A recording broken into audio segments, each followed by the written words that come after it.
Magandang umaga! Kumusta po? Narito po ulit ang update natin para sa lagay ng ating panahon.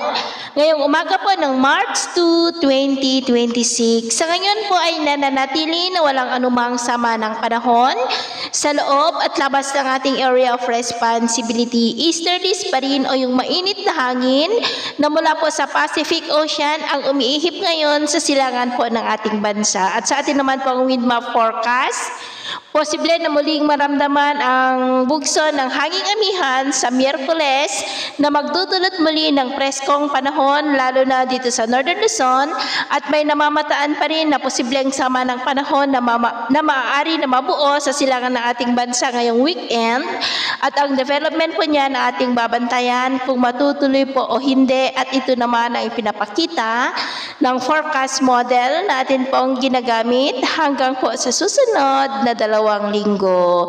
At sa lagay ng ating panahon, ngayong madaling araw ay maayos naman po ang panahon sa malaking bahagi ng ating bansa. At mamaya ay sisikat po ang araw sa malaking bahagi ng bansa, mainit at maalinsangan muli ang panahon.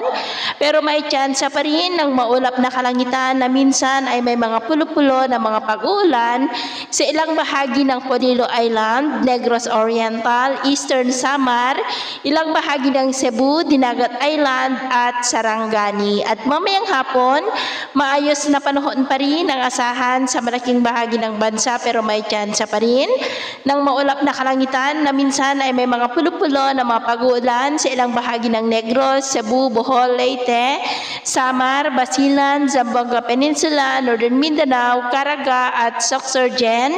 Kaya kung lalabas po tayo sa ating mga tahanan, ugaliin lamang po natin lagi ang magdala ng kahit anong panangga natin sa init ng araw at proteksyon na rin po sa mga biglaang buhos ng ulan. Sa atin naman po mga baybayin, wala po tayong nakataas na namang gale warning signals pero bayong pag-ingat lamang po kung papalaot tayo para mas makaiwas sa mga sakunang pangkaragatan.